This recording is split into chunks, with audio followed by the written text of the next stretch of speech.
So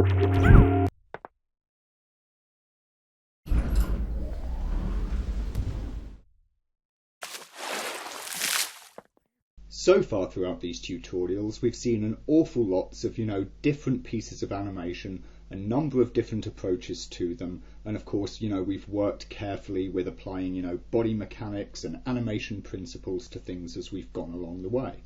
However, even in the places where we've gone injecting a bit more action or life or exaggeration or any other such thing to the motions that we've worked on, most of the stuff that we have examined and worked on has been constrained to more straightforward types of action. That is to say, very balanced and ordered action rather than, complete chaos all over the place. With that in mind, I wanted to show you this fella briefly, which is an animation of mine from a while back. And on the surface, it looks reasonably simple to an extent. It's just sort of a walk cycle-ish with a bit of other action and a bit of a headshot there, as we see at the end as this poor zombie lady gets taken out. However, it's actually really complicated, as what you see we've got, of course, is a really mixed bag of intentional, body-driven motion, as well as, quite a bit of sort of physics-driven motion. So you've got forces coming from inside the body that are moving it along, but you've also got a lot of, passive forces from the outside that are working on it. This creature is, a zombie. Fine motor control is not really their forte.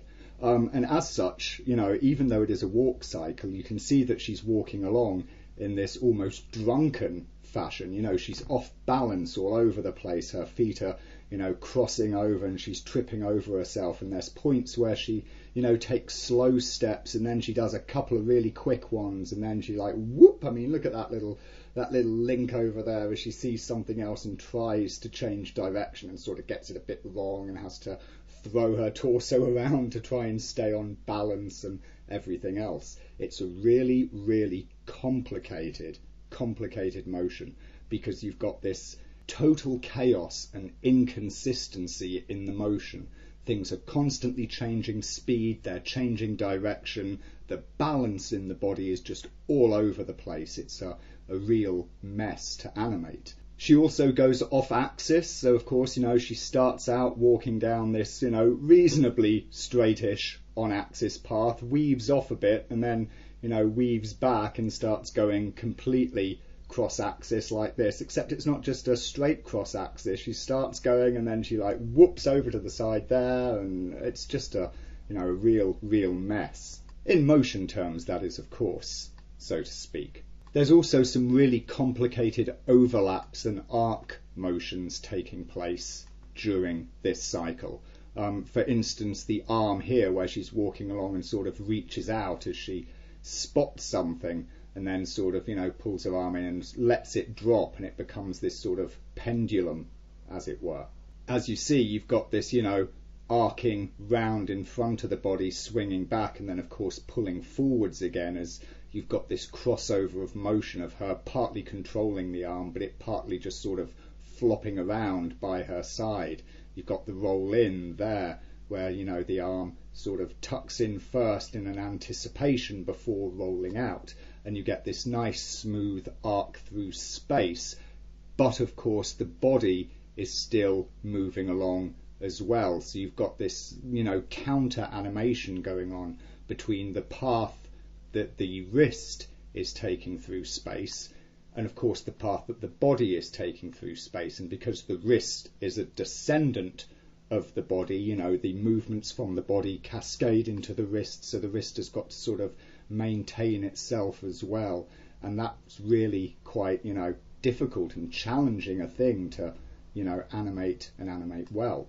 There's also another, similar sort of action that occurs here towards the end when the headshot comes in, and she's reaching like that and, gets flung back. There's this sort of overlap as the wrist or the arm takes a moment afterwards to respond to that, but of course then the body goes limp and it just becomes this, pendulum as well, but the body is dropping and the wrist is slightly behind it, and then the body pitches forward whilst the arm is swinging backwards, and so you get that arc taking place there, but then you get the lock at the reverse, and of course the body keeps on sinking down, but the wrist does a little bit of a float whilst also of course having to swing back forwards in its pendulum.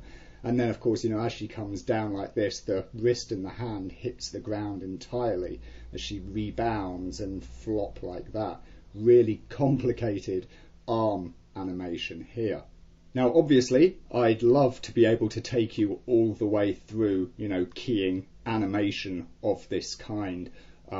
It's, got a lot of stuff going on in it. There's a lot of study that you can perform on these types of motion, and of course, trying to animate this sort of thing and do it well is, a hell of a thing to practice at. Unfortunately, we're not going to do that, because I'll tell you right now, when I did this animation, it took me a month from beginning to finish. Something like 32 days, I think it was.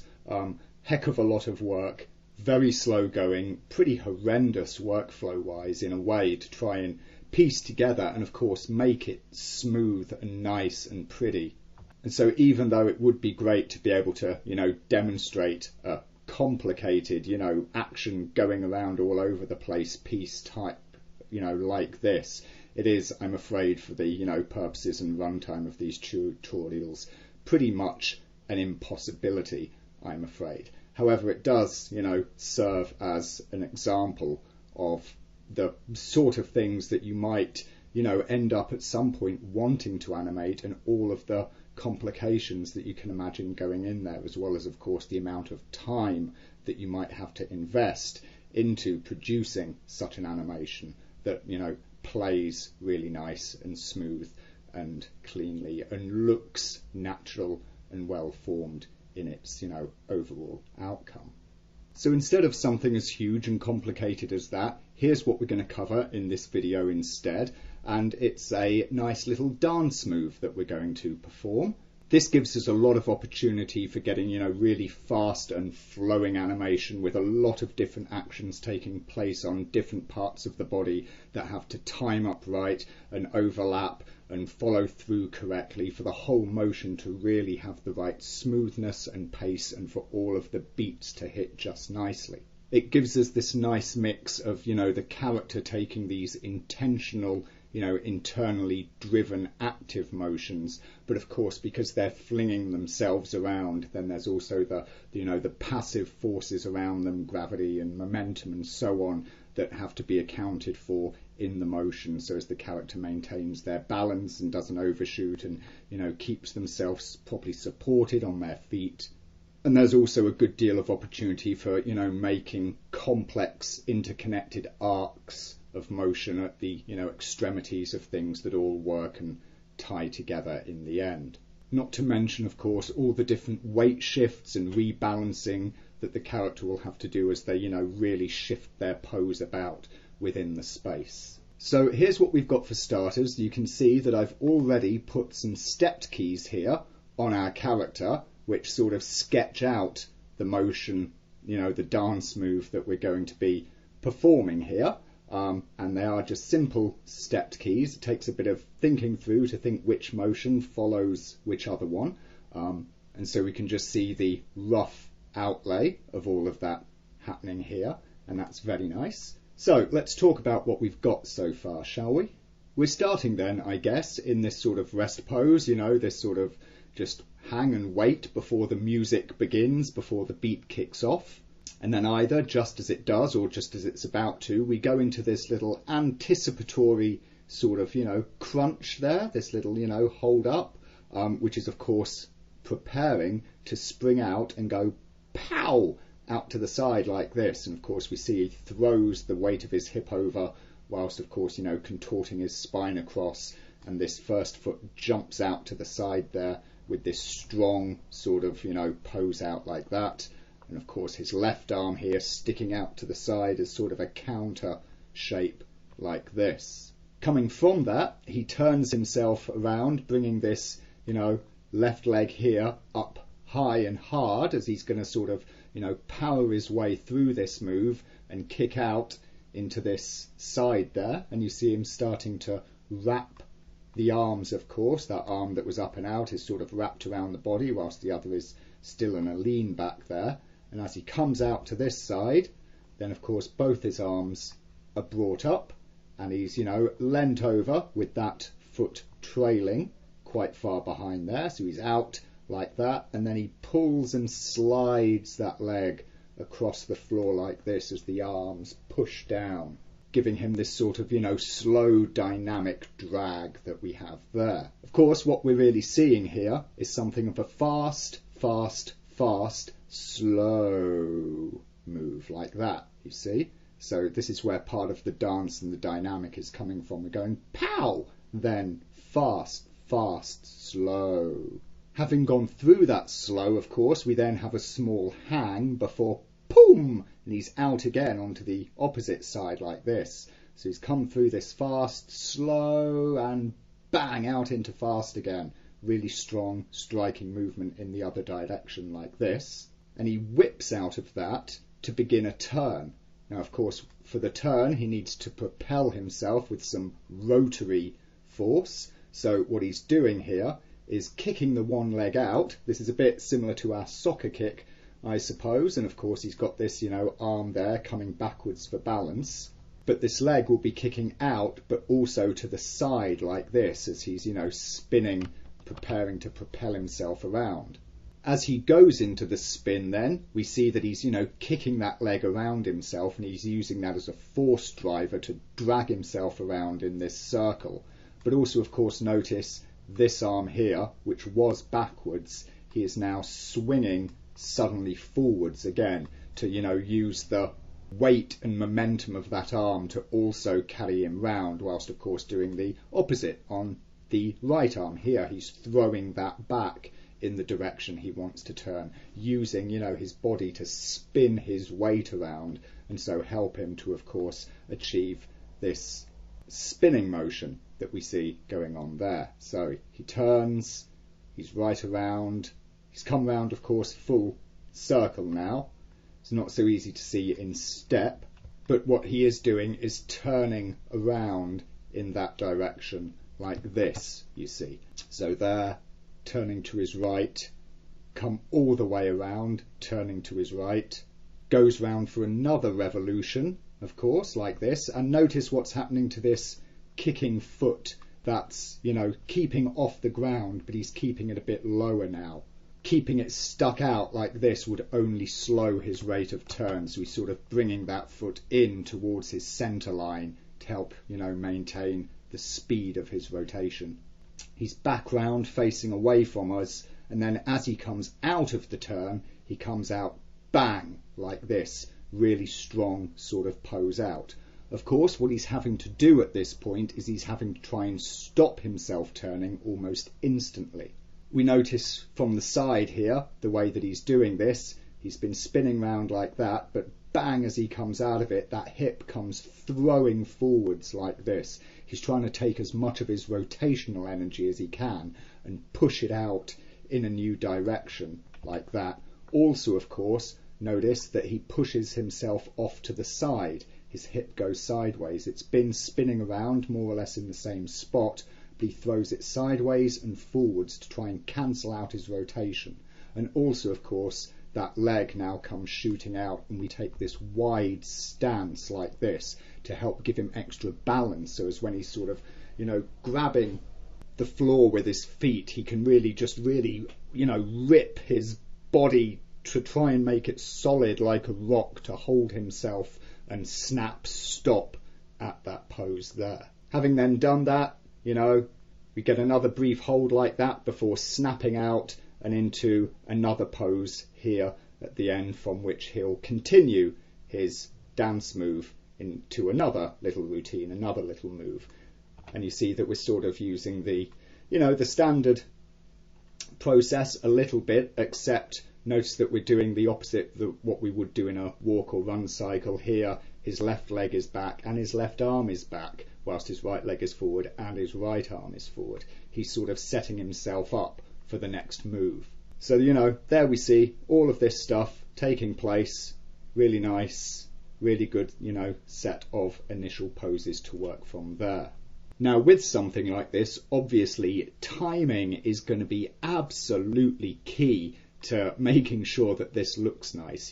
Timing is obviously important in all of our animation, but the tiniest errors in timing, you can sometimes get away with depending on the kind of the motion that you're doing. But in something like this, they will really show up an awful lot worse, especially during the transitions from a fast move to a slow move and then back into another fast move. And what you can see I've initially done here is to literally just sketch out the motion. If you look at where I've placed my timings, it's all on 10 frames like this. So it's, frames 10, 20, 30, 40 and so on. They're all spaced 10 frames apart, which is highly unlikely to be correct. Most likely, some of these timings are going to be wrong. But that's okay. At the moment, at this very beginning point, the main important thing to do is to really sketch out the motion and really get the point of the character and what he's trying to achieve, here. Somewhat like we did with the good old Hulk character and whatnot. We're really just, sketching out this motion. We're going to worry about the, grander details, the finite details of the body mechanic afterwards. We're just looking at where we want his body overall to be, running this pose to pose process, and then we're going to work to fill in as we go along, and that is how and when we are going to correct our timings so that we can be sure it all works out together nicely. So to work on all this, I'm going to start out by remaining on stepped keys for a moment, and I'm going to start putting in some initial in-betweens here on the stepped keys. It can sometimes, once you've got, pose to pose sketched out like this, can be a little hard to try and know exactly where you want your in-betweens to come. So generally I start to look for, some of the most obvious ones first and then cut in further as I go along.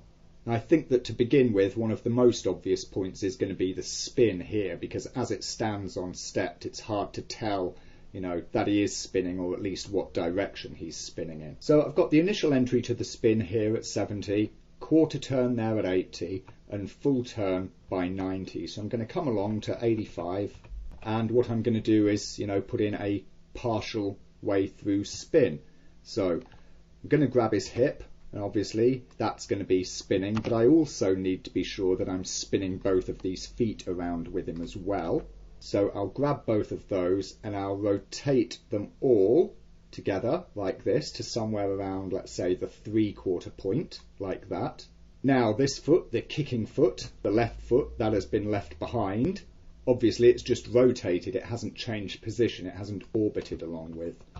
But we see that by the next frame it's starting, it has, come down. So it really should be starting to come down an awful lot by that point. So let's look at my top view. I'm going to say that it should be somewhere over here. Yeah, something like that, I think. And I'm also going to be beginning to unroll it a bit like this. And I think I'll have started to tip it down and also, of course, move it down quite a bit like that. So it's up, it's round, and it's tighter in like that. Perhaps it can even come a little more in towards, his center line. You see there it's quite extended past his right leg. Now by 85 it's pretty much in line with his left leg, or his right leg, sorry, and then by frame 90 it's to the side. So there we go. Okay, that looks good. We're getting a good sense of the spin taking place there. So I like that. So we've got that. And then he comes round there, so let's have another halfway, shall we? So here at 95, guess what? Similar thing. Go to my top view. I'm just going to rotate him 90-ish degrees like that. We'll correct the position of this foot. It's a bit wrong. It should be more here. Probably easier from the front and side views, isn't it? Yep, so something like that. And like that. That looks pretty good. And of course he's come around that far. And then he's coming out into the snap here. So let's just do the same thing again, work on the 3/4 rotation at the halfway point. So that will have put him round to somewhere about here-ish, I guess. Obviously, once again, we want to correct the position of this leg there, so as it should be. And what I'm going to do at this point is start to raise it up slightly again, because I'm going to have him kick it out to, of course, come into the snap there. So he's sort of raising it up, ready to throw it out and down.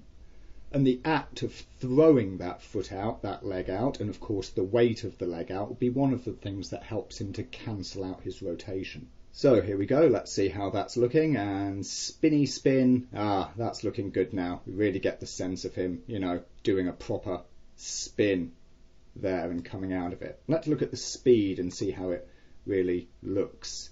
Yeah, it's definitely a bit slow. We can see that more clearly now that we've started to get a bit of an in-between in there. It's definitely not a constant spin. Also, of course, what did I have? Well, we had, or at least at the moment, we have 10 frames for a quarter spin, then 5 for about a third of a spin, 5 for another third, then 5 for a quarter, 5 for a quarter, 5 for a quarter, and 5 for a quarter.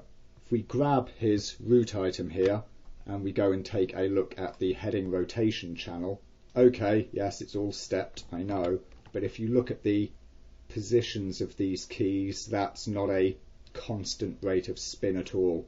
What we see is that he's coming slowly into the spin, then accelerates, and then sort of decelerates a bit. So that's, clearly wrong. What we really want to have is, the initial kick of his spin wants to be the fastest. He wants to really fastly go into it, and it will begin to decelerate a little bit throughout the course of the entire spin.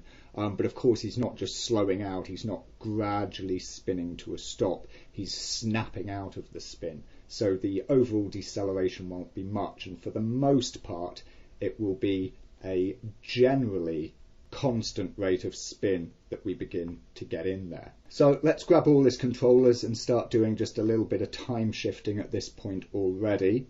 Now this first kick, where I've got this 10 frame timing at the minute, I'm just going to think about, because of course to start out with he kicks that leg out, whereas here it's pulled in. What he's actually doing is throwing the leg forward, and then he's going to be bending the knee to whip it backwards, and that's going to be part of what gives him his rotation. So I need there to be space in here for the actual kick out and reverse of that kick to begin. So what I'll do is take all of his frames here after, and I'm just going to move them down 1, 2. So that's given it, slightly faster into that, but still leaving space for the in-between action to occur. And what I think I want to do as well is just to begin to key out that in-between action itself.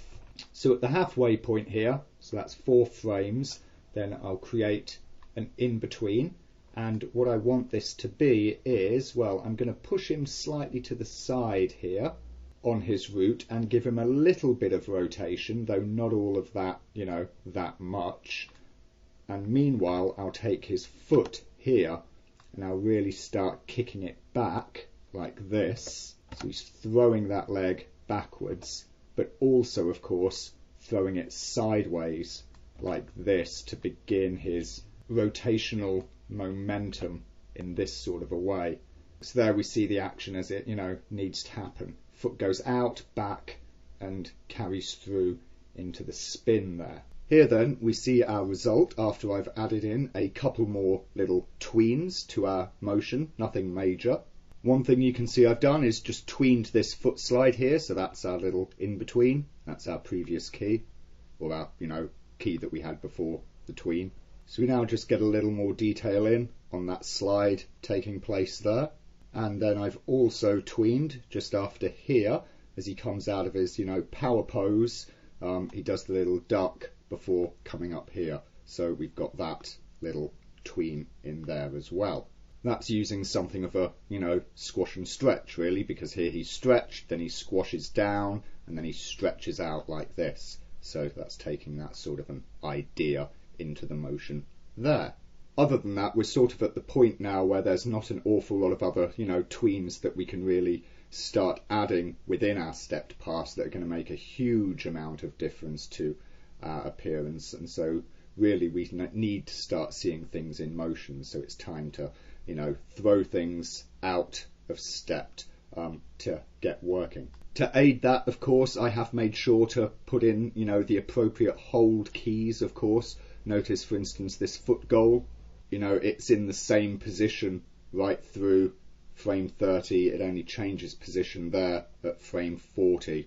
Obviously, with stepped keys, I would just have a key here on 1 and another key here on 40, and it would be holding throughout all of that time.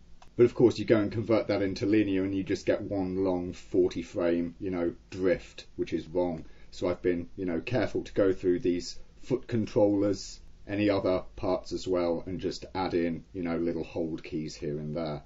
So with that, I'm going to take all of his controls here and I'm going to throw him over into linear mode now.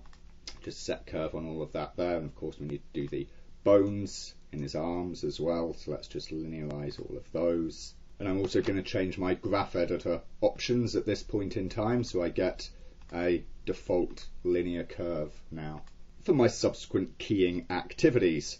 Right, now what we'll see is that this now immediately starts to look a little bit rubbish.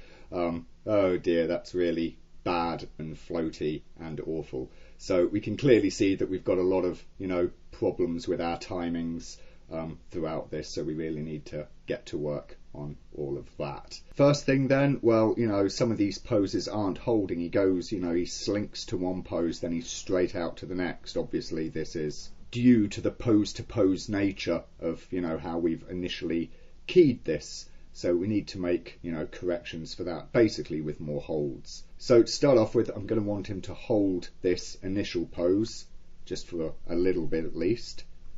So I'll take his items there and just, of course, copy that key to 5. Do, of course, the same for his actual control items there. So that's, good. We've got that little hold. Then he starts to slink into that there, which we're also going to want him to hold for a bit. So I'm just going to copy that out to frame 15. So we'll get that in there. So now we've got move, hold, move. And then I think we're going to want the same for his, pop out here. So 20 we'll copy to 25. So that's giving us a hold there. And so we can see, there we go, 2 little holds. That's looking good, or at least, it's looking better than it was. So we're going to need to check through our animation for bits like that. Now, as you can see, I've got the odd bit that's going wrong. For instance, the pole vector item on that leg is doing a drift. I hadn't quite put in holds properly for that, it would appear. So I'll just copy that from 5 to 10. That should have a hold there. And then I can see that I need it again at 15, so that's okay. So that tidies up that little pole drag.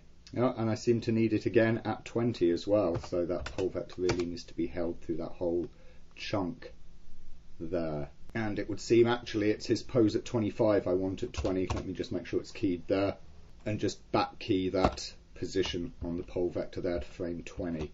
So that takes care of that little rolling pole vector on his leg.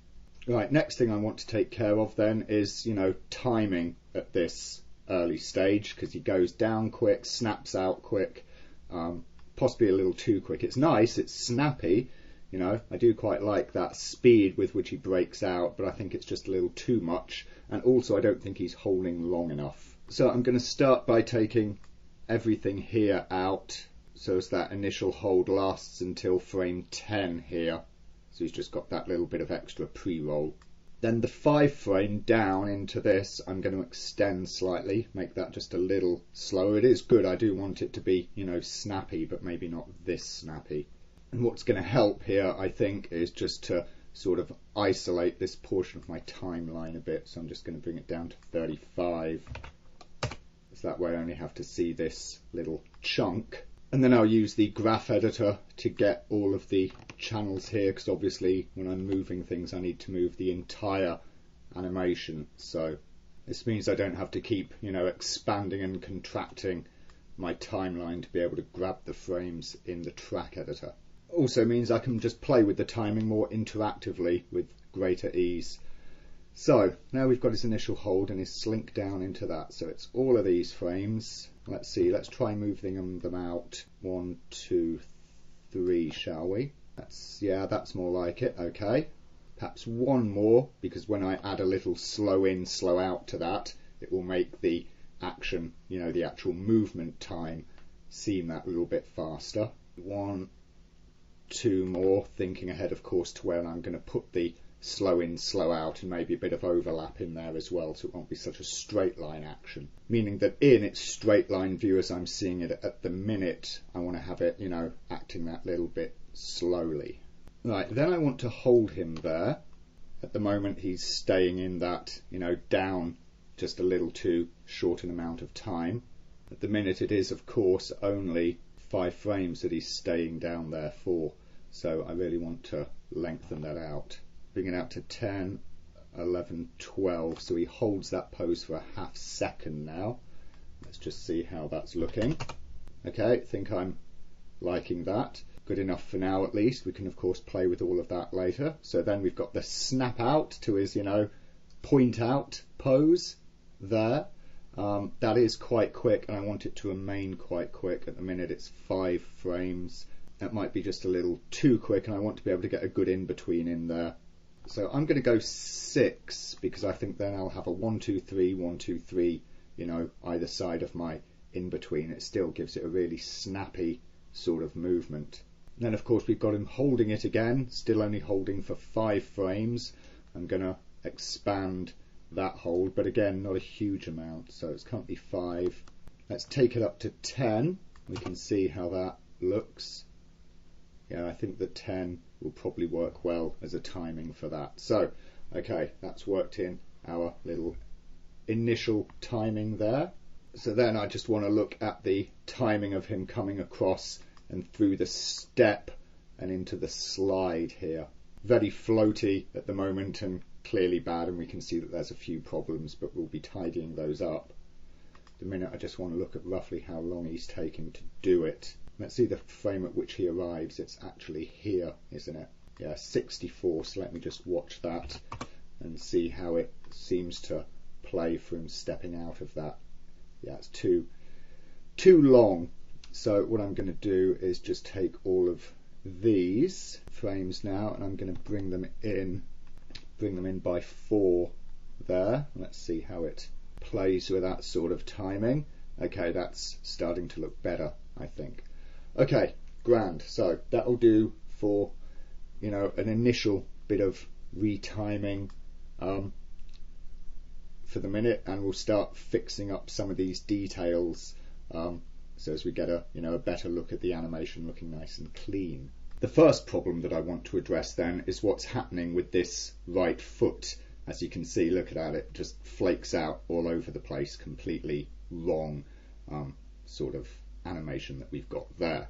Now the reason that this is happening is because of the way that I've got the foot system being operated, right? You've got this, I want him tipped up on his heel at this point, so I've used the heel rotation there, you see, but unfortunately the heel rotator is not aligned very well in this rig, and of course I bring it out here and I put his foot flat, but that's got his heel rotator completely crossed over axis, and so when I want him to pivot on his ball, I've now moved him away or rotated his foot away from the main foot system, so I get this really ugly crossover occurring in this space. So what I really need to do is to rethink my animation of this crossover given the foot system that I'm working with to try and make it work out better.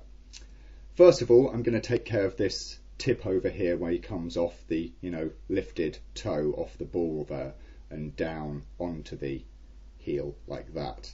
What I need to happen here, of course, is him not to just fly off the ball and onto the heel like that. I really need him to click his heel down and then pivot up onto it. So I'll take this ball rotation item here first, and let's say in 1-2 frames I'll have brought that down to 0, and then at the same frame I'm going to have that heel back at 0 like that. So that lets him tick down first and then up. So we get that turnover happening first there.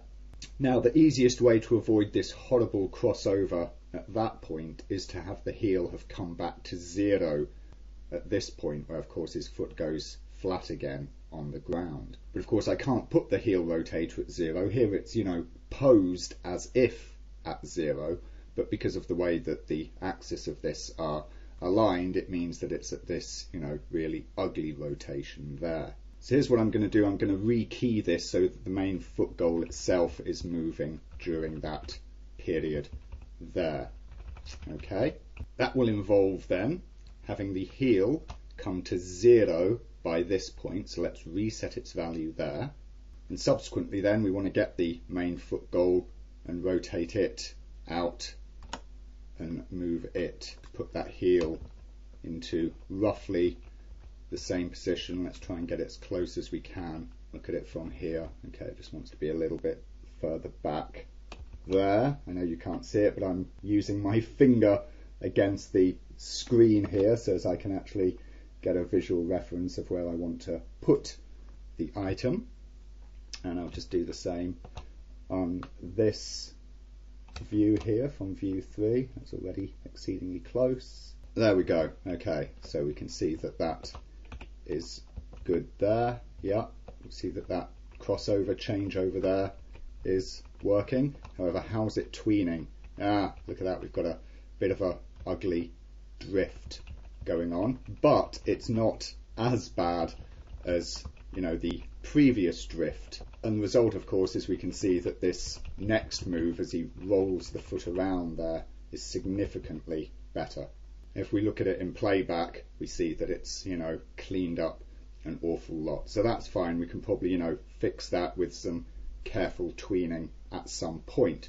We won't worry about it for now because, of course, we want to make sure that any timings and whatnot are right. We'll work on those first, and then we'll do the minor corrections that need to be made for any, key per key fixing that we need to do after that point. Well, I do need to check, since I've, gone and moved the main foot goal, which of course the pole item here is a child of. I really need to go and make sure that I've got the pole corrected for those little bits of move. And as we can see over here, it's completely wrong and his knee is going backwards, so that's grand.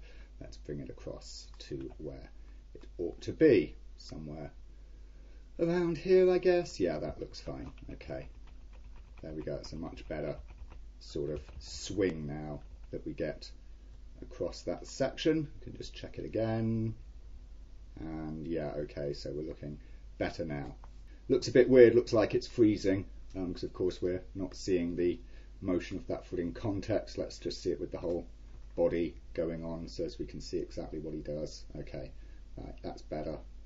Obviously that foot just stopping dead, we're going to work on that, but of course that will be part of our tween and spline stuff that we get into. So let's just extend my timeline out a bit so as I can see the next move here as he slinks over and into this, slow drag of the foot there. And what I want to do is extend that out. I think the speed going into that is okay. I'm just sort of looking at it over and over and over, trying to think if I perhaps want him to go just a little bit faster, but I don't think I do. And faster on this step, I mean here. Maybe I will just go just a tiny bit faster. This frame here at 60 at the minute, that's, 5 to here, then 6 to here. So I think I'm going to bring that 6 down to be a 5 as well. Just tighten it up and sort of symmetrize the timing between, his in and his out, as it were. Symmetrize the timing either side of the tween. Oh yeah, that's just a little bit snappier now, that appears. Yeah, I like that. Okay, that was a good pick. See, just one frame, one single frame does actually tighten up your timing a little bit there. So I like that. Now this slide, how long is that going on for? Currently 11 frames. I definitely want that to be a bit longer. I'll put some slow in and slow out on it as well, so I'm wanting that to be a good, decent little amount longer, I think. So let's think, what shall I go up to? I might go for the best part of a second here. I'm going to say 20 frames. So let me come out some. Let me see how much space I've got to work with. I do believe this might be one for the graph editor. So get all of his channels, all of his keys for all of his items there. Take absolutely everything. So what was I saying to come through? I was going from 59, I was going to go all the way up to 79, wasn't I? So drag that whole block out there. Obviously I've got a little tween, so I'll move that up to still be somewhere away around the halfway mark for now. It would actually be at 69, shouldn't it? Not 70, there we go. Okay, so I've now got, 10 to here, then 10 to there. So let's just see how that is playing. It's a nice little slow sort of shuffle that he does there. You see what we're building? We get this snap, fast, slow, fast, this constant switch and change between the speed at which he's performing his actions. He does these quick snappy actions, then a slow slide, then a quick snappy action, and so on. So it gives us this nice sense of change taking place in the motion and his overall momentum. The next thing to pop out at me then is this pose here. So of course we slide up into this, pulling pose, and then of course he's going to snap out of that into, his strike pose there. But of course at the minute that's just a slow flop. So I need to plop a hold in here. So again, I'll just grab all of that stuff. That's 79. So I'll create key at 84 there. So I've got the same again. So I now currently have this little 5-frame hold before he does the shift. So that helps to play that out a bit, I think. Let's see. Hold and, hold and snap there. Okay. And we see, of course, a similar thing there. Of course, we see that we've already got a hold in the snap position. So that's fine. We can, tweak the timing of that. And then we're going into the whole spin. So I'm going to start looking at this section now, and a little bit of work there. First thing I need, however, is a tween, because at the minute we've got him coming from this snap into the leg kicked out there. Going from that to that, which is wrong. He needs to bring that leg back first before kicking it out, because obviously he's using that leg and the throwing of that leg to create momentum, which of course leads into his turn there. So at the minute I've just got a 6-frame spacing there, so I'm going to just put my in-between at 3 frames for now. I'll probably need to space this out a bit more. So what I'll start with is I'll bring the root a little over onto that leg there. So of course he transfers his weight. I'm also going to flatten the toe lift there at that point as well. So there we go, like that. Let's check it from the other side. Yeah, that's good and over it. And this foot, also that's got the toe lift on it, so I'm going to knock that out. So as that guy's just gone flat onto his actual foot goal. And I'll bring it backwards like this, tip back there, to turn around some. So there he pulls it back to kick it out. And then with the kick out, I'm going to adjust the pose, so it's going to actually be a tilted up foot, something like that, I think. And then what I'm actually going to do is sort of put a hold here. So he sort of, that kick sort of holds itself out just very, very briefly. So I'm going to go 2 frames on it, I think. So I'll just rekey that in at 101 to copy it. So you see now the kick forward is becoming sort of an anticipation movement. So what we need to do is, as he comes into the kick forward, initially his root goes back a little bit there, but then we'll let it come forward a little bit, like this, bringing the foot further up as it does. So he's sort of getting that leg up and ready to throw it backwards. But then 1-2 frames is just a little bit too quick there. So I'm going to make that 3 frames. I'll just grab everything there and move the entire animation thereafter out by 1 frame. This is a tricky little thing. Hey, look at that. That actually works quite well. See there in the side view. Throw and kick, or throw and back kick, however you want to think about it. That's, okay. Not bad. Perhaps it's just a little bit too fast overall. So what I'll do is that 2-frame sort of jump there. I'll space that out to 3. And then the other side, which I currently just put at 3, I'm going to space out to 4. Let's see if that plays a little better. Yeah, okay, I think that's got just a little bit more time in it to occur there, which I think is working out quite well. Okay, good. So obviously a bit more, tweening to go on in between all of that, but what I want to do is just start moving into the spin now, and there's quite clearly a need to change timing here, as if we look at the speed at which the foot goes, he sort of takes that spin a little slowly to start off with. Another good way of viewing this is actually the motion on that foot. You see it's right out there, then 1, 2, 3, 4 frames later it's come back here, but then 1, 2, 3, 4 it's only gone that far.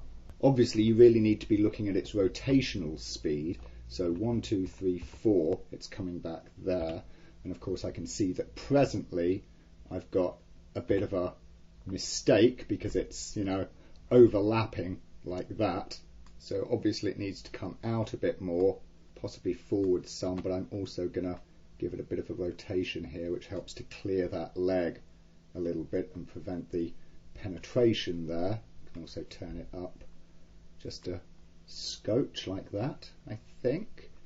Looks nice. Let's have a look there. 1, 2, 3, 4.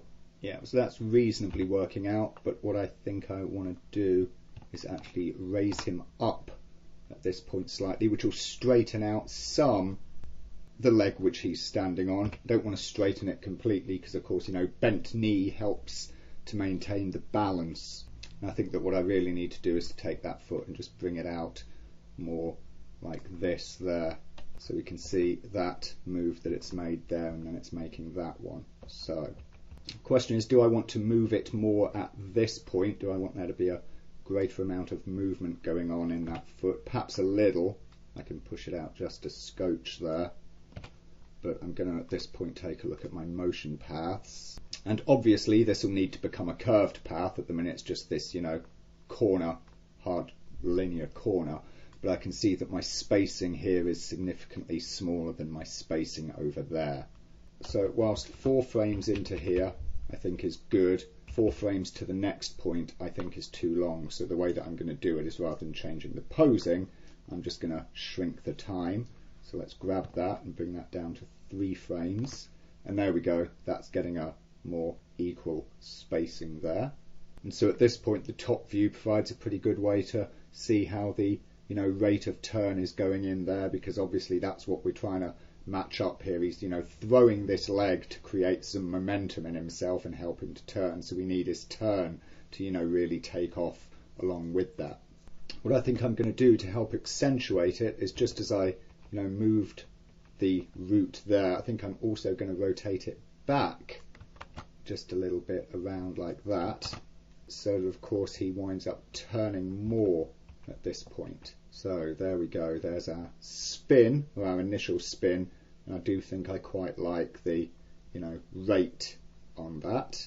So the next thing then really is to begin looking at this rate of turn, and what we see is that he starts spinning nice and quickly there, and I think that that's carrying through nicely, but then he slows down only to then begin speeding up again, and of course you can see that very clearly here in the graph.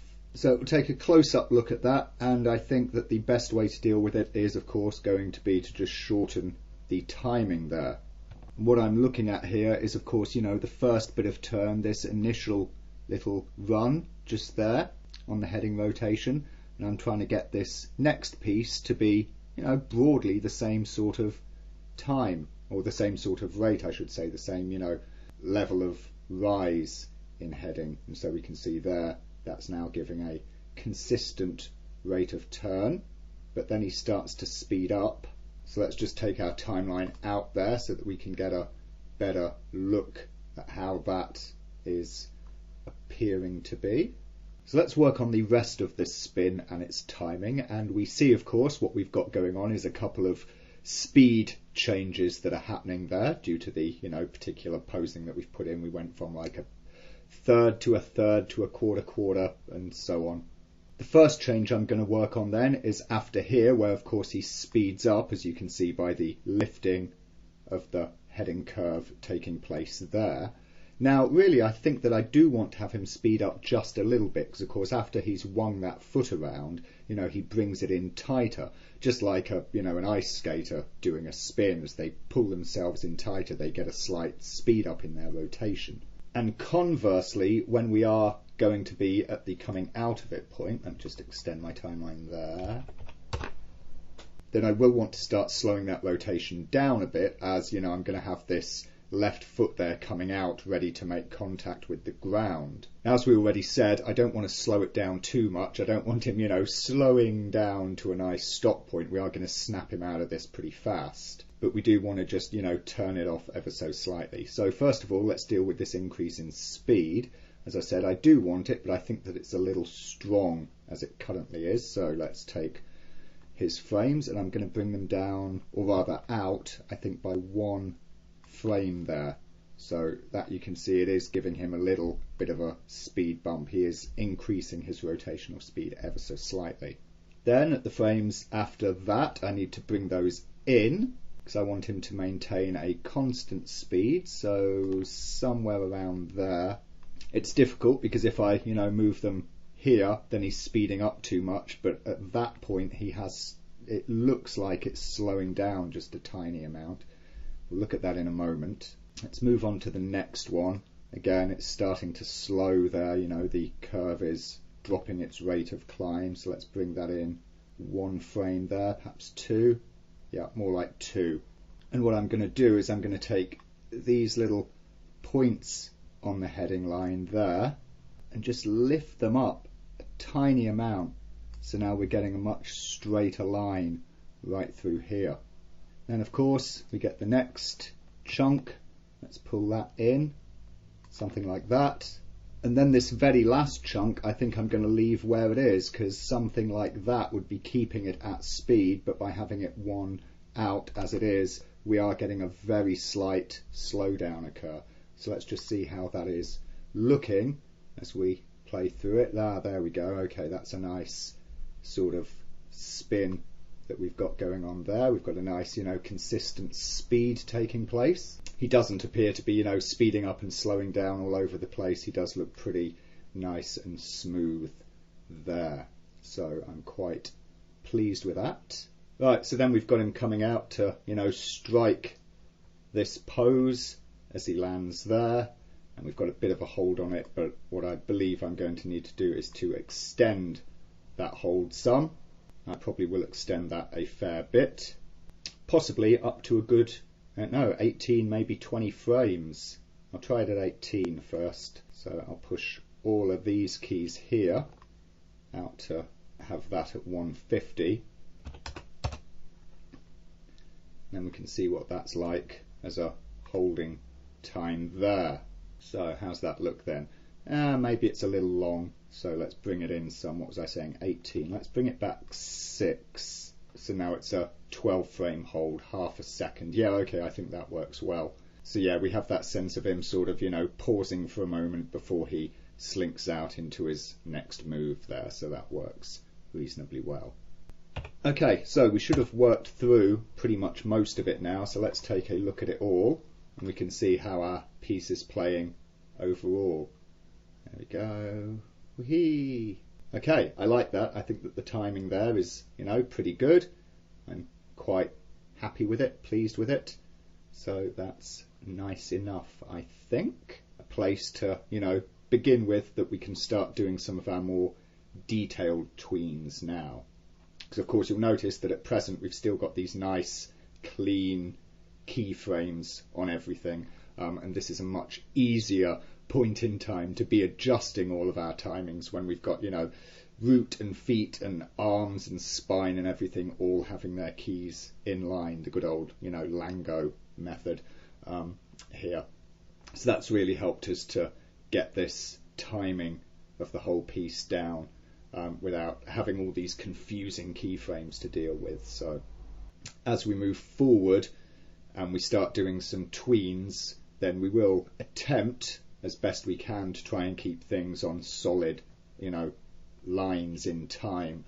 But that's going to break down pretty soon thereafter as we need to start putting in, overlap timings and other things. And when you've got a move that is, this complex with that much change, back and forth, shifting of speeds and weights and everything else, balance shifting around all over the place, once you do get into this mire of more detailed frames, retiming does become a lot more difficult, because of course the amount of keys that you have to manage and deal with and keep moving around correctly. So this approach that we're taking here is certainly a very helpful one. But for the time being, we have spent a fair bit of time on this so far now, so what we'll do is we'll wrap this video up and then we'll continue with the next stages of this whole animation in the next video.